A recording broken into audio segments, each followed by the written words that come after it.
늘 배우기를 즐기고 세상의 다양한 이면에 대해 지적 호기심이 넘치는 여러분, 환영합니다. 환영합니다, 여러분. 오늘도 여러분과 함께 아주 흥미로운 지식의 바다로 뛰어들 준비가 되어 있는데요.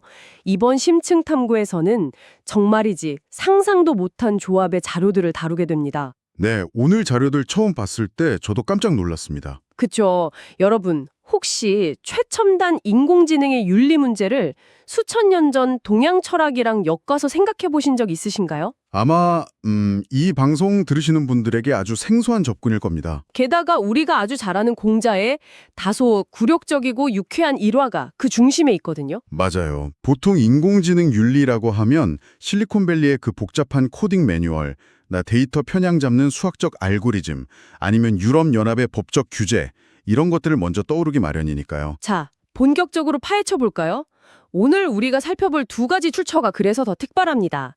첫 번째 자료는 인공지능이 과연 윤리적 주체가 될 수 있는가를 신유학, 그러니까 성리학과 양명학 관점에서 분석한 학술 논문이고요. 그리고 두 번째 자료는 분위기가 확 다르죠.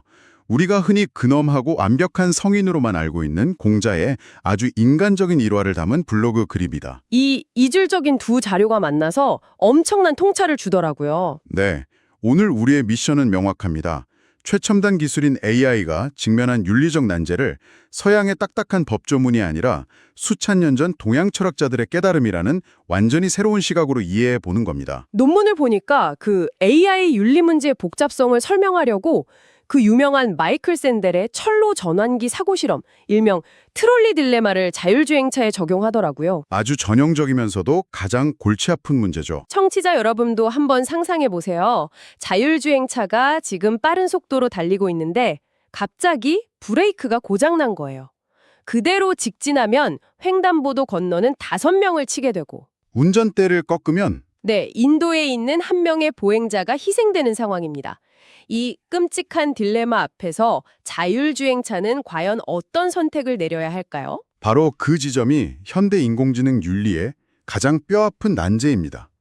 과연 AI가 그런 생사가 오가는 윤리적 선택을 내리는 온전한 주체가 될 수 있는가를 묻는 것이죠. 논문에서는 우리 인간과 같은 온전한 윤리적 주체가 되기 어려운 이유를 명확하게 짚어주잖아요. 가만 생각해보면 당연한 것 같기도 해요. 어떤 점이 그렇게 느껴지셨나요? 일단 AI는 스스로 목적을 설정하지 않잖아요. 개발자가 입력한 데이터나 설계된 알고리즘 안에서만 움직이니까 진정한 의미의 자율성이 없죠. 그렇죠. 게다가 자율주행차가 사고를 냈다고 해서 그 소프트웨어 코드를 감옥에 보낼 수도 없는 노릇이고요. 결과에 대해 책임을 지거는 반성하는 도덕적 책임감도 없으니까요. 아주 정확한 통찰입니다. 거기에 더해서 가장 결정적인 차이가 하나 더 있는데요. 인간의 도덕적 판단은 단순히 수학적인 계산으로 이루어지지 않는다는 겁니다. 아, 감정이나 공감 같은 거요? 맞습니다. 타인에 대한 연민, 상황의 복잡한 맥락을 읽어내는 공감 능력, 즉 윤리적 직관이 동반되죠. 하지만 AI에게는 이런 도덕적 감정이나 양심이 아예 존재하지 않습니다. 자율성도 책임감도 양심도 없는 차가운 기계네요. 그렇다면 지금까지 사람들은 이 감정 없는 기계한테 어떻게 도덕을 가르치려고 했던 건가요? 그동안은 주로 서양 철학의 규칙들을 입력하려고 시도했습니다. 초기 AI 윤리 모델들은 주로 서양의 대표적인 윤리 철학인 공리주의, 의무론, 덕윤리를 바탕으로 설계되었거든요. 근데 논문에 보면 이 방식들이 현실에 적용될 때 아주 치명적인 한계들을 드러낸다고 지적하더라고요. 네, 하나씩 따져보면 그 한계가 확 와닿으실 겁니다. 먼저 최대 다수의 최대 행복을 추구하는 공리주의를 보죠. 얼핏 보면 이거 결과를 수치화해서 최저값을 찾는 AI 알고리즘이랑 완전 찰떡궁합일 것 같거든요. 겉보기엔 아주 훌륭한 매칭이죠. 근데 현실에 적용하면 꽤 소름 돋는 결과가 나옵니다. 아까 그 자율주행차 딜레마처럼요. 맞습니다. 공리주의적 AI는 그저 한 명이 죽는 것이 5명이 죽는 것보다 수학적으로 이득이다. 이런 계산 아래에 망설임 없이 소수를 희생시킬 겁니다. 인간 생명의 존엄성이나 그 이면의 복잡한 맥락을 완전히 무시하는 거네요. 네, 다수를 위해 소수의 희생을 정당화하는 아주 차가운 계산기로 전락할 위험이 큰 거죠. 내 목숨이 그냥 AI의 수학적 가성비 계산에 의해 희생될 수 있다고 생각하면 진짜 아찔합니다. 그럼 규칙을 절대적으로 중시하는 칸트의 의무론은 어떨까요? 무슨 일이 있어도 생명을 해치지 마라. 혹은 거짓말 하지 마라. 이런 절대 원칙을 코딩에 넣는 방식이죠. 이러면 안전하지 않을까요? 규칙 기반 프로그래밍을 하기에 의무론이 참 매력적이긴 합니다. 하지만 현실 세계는 그렇게 흑백 논리로 깔끔하게 나뉘지 않잖아요. 하긴 예외가 항상 있으니까요. 예를 들어서 응급 환자를 태운 구급차 AI가 있다고 가정해 봅시다. 생명이 아주 위급한 상황인데 신호 위반을 하면 안 된다는 절대 규칙에 묶여서 꽉 막힌 도로에서 꼼짝도 안 한다면 어떨까요? 융통성이 전혀 없는 거네요. 예외 상황에서 그렇게 경직되게 굴면 오히려 더 큰 참사를 부를 수 있겠어요. 그렇죠. 그럼 마지막으로 남은 덕 윤리는 어떨까요? 덕 윤리면 행동의 결과나 규칙보다는 그 행동을 하는 행위자의 인품, 내면적 성품을 중시하는 철학이잖아요. 네, 가장 인간적인 접근이죠. 하지만 바로 그 이유 때문에 현재 기술로는 AI에게 적용하는 것이 아예 불가능합니다. AI한테 성품을 담을 내면이나 영혼이 없으니까요. 기계한테 훌륭한 인격을 기대하는 것 자체가 어불성설이네요. 결국 서양의 철학적 프레임워크들은 AI에게 불가능한 마음을 요구하거나 아니면 융통성 없는 고정된 규칙을 강요하는 셈입니다. 서양 철학만으로는 완벽한 해답을 찾기가 정말 어렵네요. 그래서 여기서 질문을 하나 던져보는 겁니다. 윤리를 어떤 고정된 상태나 규칙으로 보지 않고 끊임없이 배워나가는 하나의 과정으로 본다면 어떨까요? 여기서 분위기를 좀 바꿔서 오늘 준비한 두 번째 출처로 넘어가야겠네요.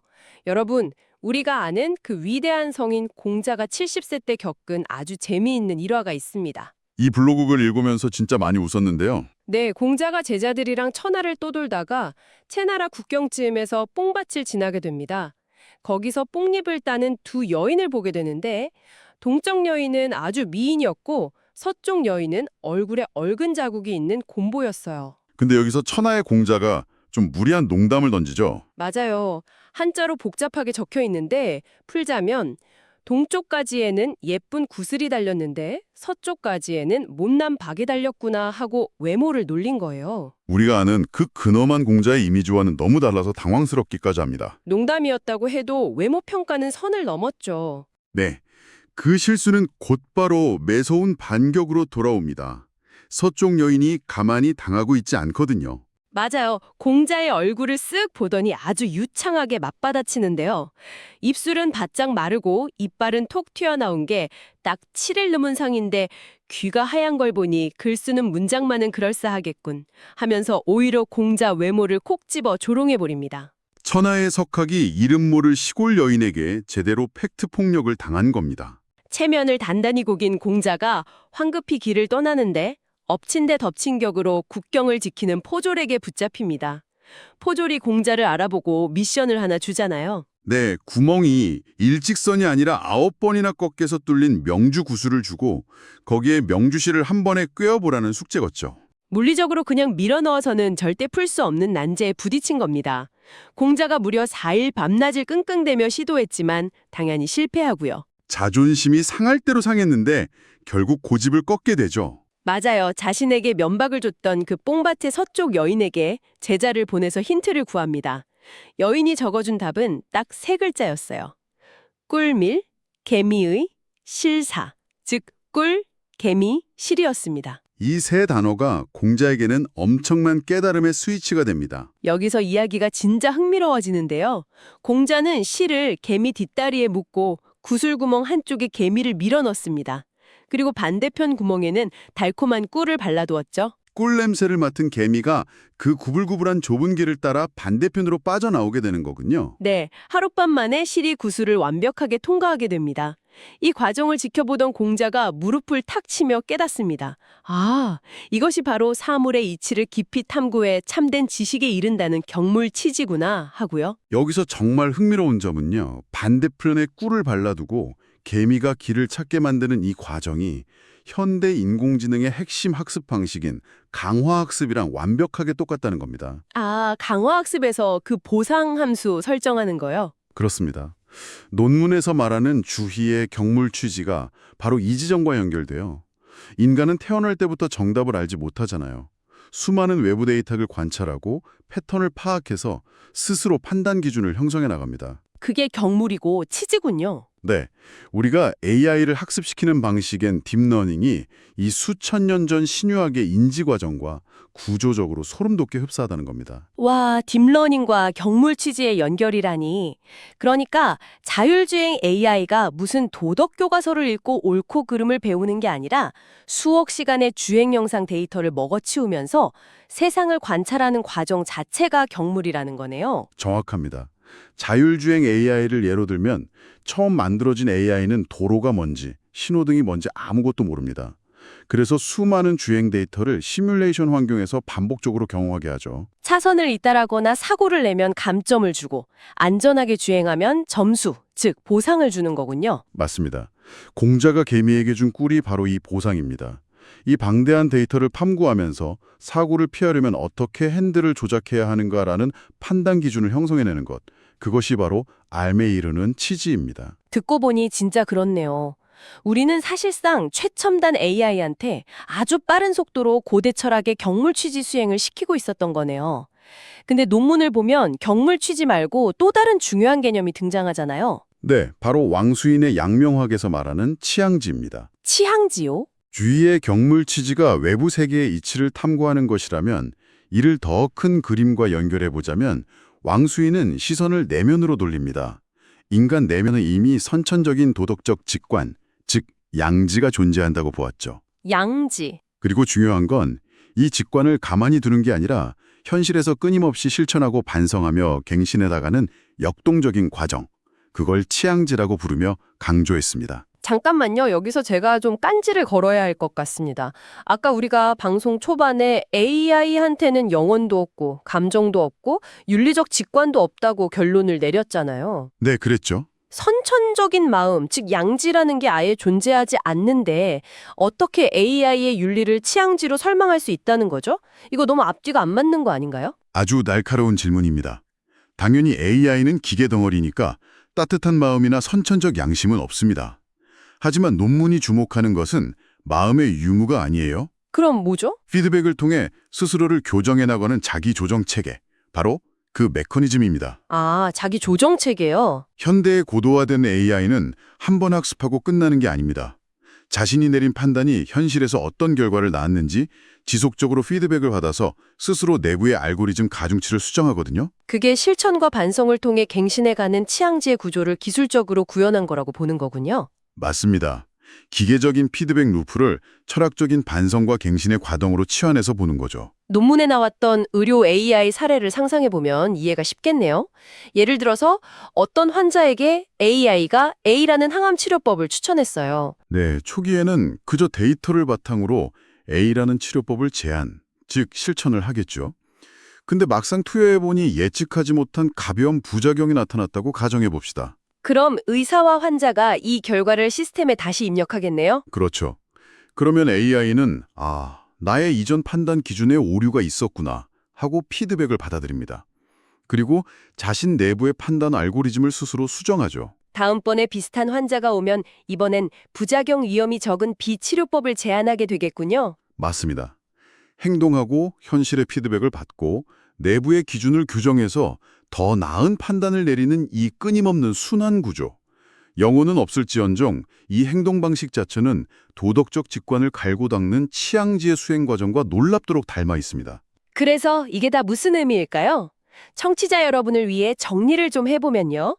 서양의 칸트처럼 융통성 없는 규칙 하나를 머릿속에 심어주려다 실패했는데 동양의 관점으로 보니까 AI가 스스로 데이터를 모으고 피드백을 받아 스스로를 수정하는 이 연속적인 과정 자체가 윤리적 진화의 핵심이라는 거네요. 완벽한 요약입니다. AI를 인간처럼 완벽한 도덕적 주체로 볼 수는 없지만 그렇다고 아무 생각 없는 단순한 계산기 취급을 할 수도 없습니다. 데이터로 이치를 깨닫고 피드백으로 판단을 교정하니까요. 네. 그래서 논문은 AI를 윤리적 판단 과정에 적극적으로 참여하고 인간과 함께 진화해 나가는 보조적 주체 혹은 준주체로 새롭게 정의해야 한다고 결론 짓습니다. 이 대목은 우리에게 아주 중요한 질문을 던집니다. 여러분, 우리 중 대부분은 인공지능 개발자가 아닙니다. 그런데 왜 우리가 이런 복잡한 AI 철학에 관심을 가져야 할까요? 왜냐하면 AI가 윤리적 준주체로서 성장하기 위해 필요한 필수 영양소가 바로 우리들이기 때문입니다. 우리가 영양소라고요? AI가 세상을 파악하기 위해 모으는 데이터, 즉 경물은 바로 우리가 매일 인터넷에 남기는 생각과 행동들입니다.